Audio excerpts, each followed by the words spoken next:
नमस्कार मेरे शेरों सैनियों, कैसे हैं आप लोग। एक बार फिर आपका स्वागत है आपके अपने YouTube channel career coaching classes के अंदर। जैसे कि मैं डी स्टूडेंट आप सबने देखा होगा थंबनेल पर, आज अपन प्रश्न नंबर 1 का छठा सवाल कैसा होगा, है ना। माध्यमिक शिक्षा बोर्ड 10वीं क्लास के अंदर प्रश्न 1 का छठा सवाल कैसा होगा वो आज अपन लेके आए। इसके बारे में अपन डिस्कस करेंगे। छोटा MCQ आएगा, देखिए ये 10 सवाल आएंगे छोटे MCQ, फिर अपन बड़े सवाल की ओर चलेंगे। ठीक है मेरे प्रिय विद्यार्थियों। हाँ, अपन फिर बड़े सवाल की ओर चलेंगे। तब तक मैं आपको ये आएगा आपके निर्देशांक ज्यामिति से, कोऑर्डिनेट ज्योमेट्री से आएगा, है ना। कोऑर्डिनेट ज्योमेट्री से आएगा तो इसके मैं आपको पहले सूत्र बता देता हूँ सारे, ताकि आपको इस प्रश्न के छोटे MCQ करने में दिक्कत नहीं आए। देखो, आपको पता है जो आपकी हॉरिजॉन्टल लाइन होती है उसको बोलते हैं अपन एक्स एक्सिस, ठीक है। और जो वर्टिकल लाइन होती है उसको बोलते हैं वाई एक्सिस, यानी कि इसको बोलते हैं क्षैतिज रेखा। इसको बोलते हैं अपन, जो ये खड़ी रेखा होती है उसको बोलते हैं ऊर्ध्वाधर रेखा। ठीक है मेरे प्रिय विद्यार्थियों।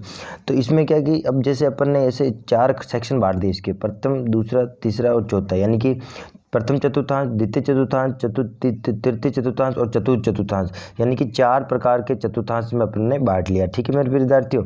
आपको पता है एक्स अक्ष के निर्देशांक को अपन भुज बोलते हैं और वाई अक्ष के निर्देशांक को अपन कोटि बोलते हैं, ये भी ध्यान रखना। लेकिन पहले मैं बता देता हूँ, प्रथम चतुर्थांश में सभी पॉजिटिव होते हैं। अब देखो, निर्देशांक लिखने का पहले तो तरीका सीख लो, है ना। निर्देशांक को किस तरह से लिखता है, तो निर्देशांकों को लिखने का तरीका ये होता है मेरे विद्यार्थियों, किसी के भी निर्देशांक लिखने ना आपको, तो निर्देशांक लिखने का तरीका होता है कि आप x और y का ही कॉम्बिनेशन लिखोगे, इसी टर्म में लिखोगे निर्देशांक लिखना। जैसे मैंने बोला कि बताओ 2 और 5, तो आप बोलोगे सर यहाँ पर 2 तो क्या है x अक्ष पर है और 5 क्या है y अक्ष पर है। ठीक है, तो ये होता है निर्देशांक लिखने का सही तरीका। ठीक है, अब आप ध्यान रखना, जो x अक्ष का निर्देशांक है ना, x का निर्देशांक ध्यान रखना, वो कहलाता है मेरे प्रिय विद्यार्थियों भुज। क्या कहलाता है?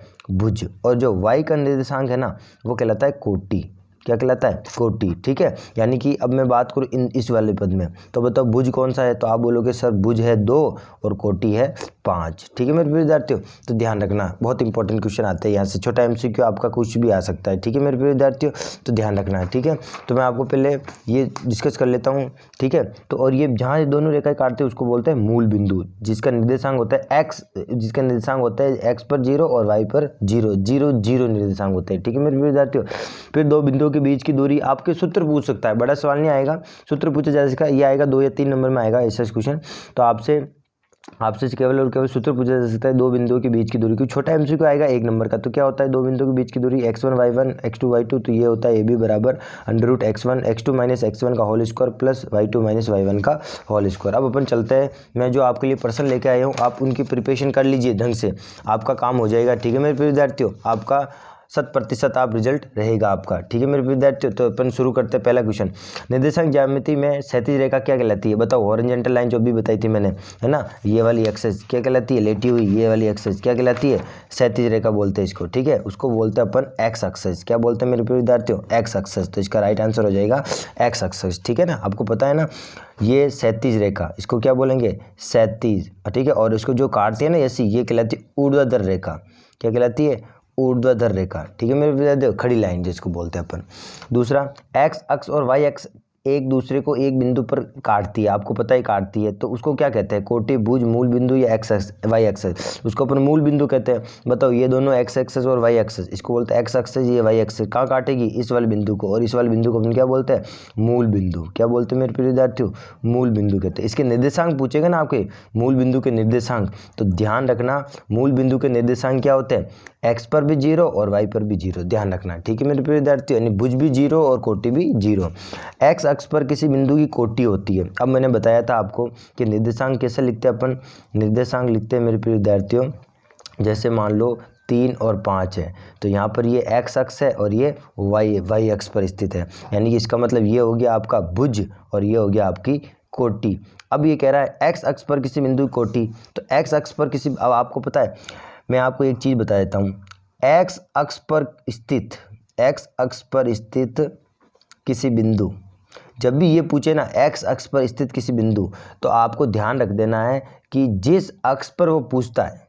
ठीक है मेरे प्रिय विद्यार्थियों, जैसे एक्स अक्ष का पूछा, एक्स अक्ष पर स्थित किसी बिंदु का, तो एक्स अक्ष पर कोई बिंदु है तो उसका वाई क्या हो जाएगा? 0 हो जाएगा। ठीक है मेरे प्रिय विद्यार्थी, उसका वाई क्या हो जाएगा? 0 हो जाएगा। यदि पूछे वाई अक्ष पर स्थित बिंदु, वाई अक्ष पर स्थित बिंदु, तो वाई अक्ष पर कोई बिंदु स्थित है तो उसका एक्स क्या हो जाएगा? x हो जाएगा 0 और y का y रहेगा। ठीक है मेरे प्रिय विद्यार्थियों, ये जरूर ध्यान रखना। x अक्ष पर स्थित, जब x अक्ष पर कोई बिंदु स्थित होगा, ठीक है, तो उसका y क्या हो जाएगा, 0 हो जाएगा। और y अक्ष पर स्थित बिंदु तो कैसे होगा, देखो इधर देखो, मैं बताता हूँ आपको।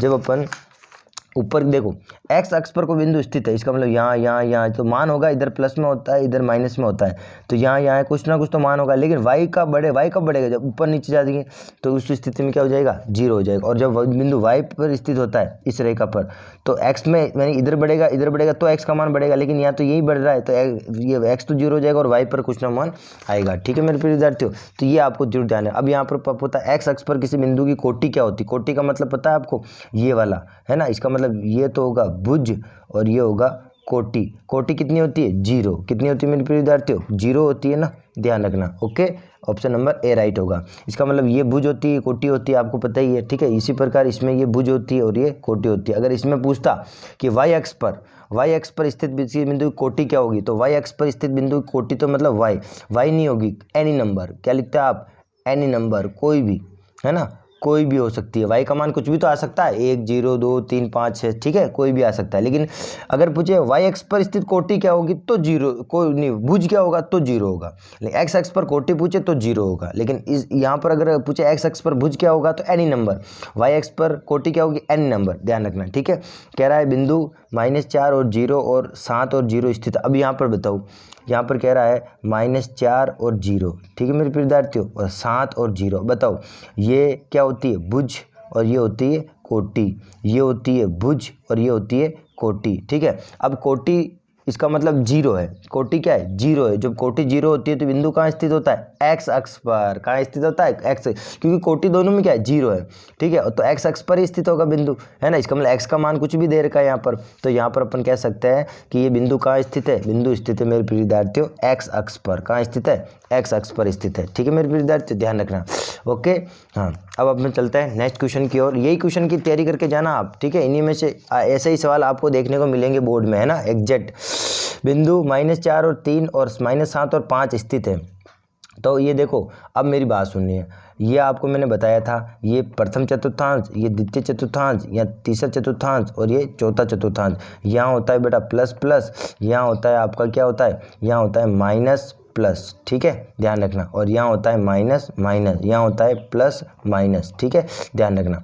अब बताओ मेरी बात सुनो, अपनी इस निर्देशांकों की बात करते हैं जी। ये एक पहले में है माइनस और दूसरे में है प्लस, यानी कि ये माइनस का ये प्लस का, और इसमें देखो ये भी माइनस का ये प्लस का, ये माइनस का ये प्लस का। अब बताओ माइनस प्लस कहाँ आ रहा है, माइनस प्लस यहाँ आ रहा है, यहाँ, है ना, इस वाले दूसरे चतुर्थांश में। तो यहाँ का मतलब यहाँ स्थित है बिंदु, कहाँ स्थित है, दूसरे चतुर्थांश में, तो यहाँ आ जाएगा द्वितीय चतुर्थांश के अंदर आ जाएगा। ठीक है मेरे प्रिय विद्यार्थियों, तो ऐसे ही MCQ आपके आएंगे, इनकी तैयारी कीजिए। ठीक है, और आपका अच्छा पेपर जाए, ये मैं आपसे प्रेयर करता हूं। अब नेक्स्ट क्वेश्चन में अपन 8वां सवाल लेकर आऊँगा। पहले का 8वां कैसा होगा, ठीक है मेरे विद्यार्थी। अब अपन बड़े सवाल, जैसे ये छोटे MCQ कंप्लीट हो जाएंगे, अपन बड़े सवाल की ओर प्रस्थान करेंगे। ठीक है मेरे विद्यार्थी, बस आप जुड़े रहिए करियर कोचिंग क्लासेस के साथ। शेयर कर दीजिए, सब्सक्राइब कर दीजिए और कमेंट कीजिए कि आपको ये वीडियो कैसी लगी। ठीक है मेरे विद्यार्थी, इसी के साथ जय हिंद।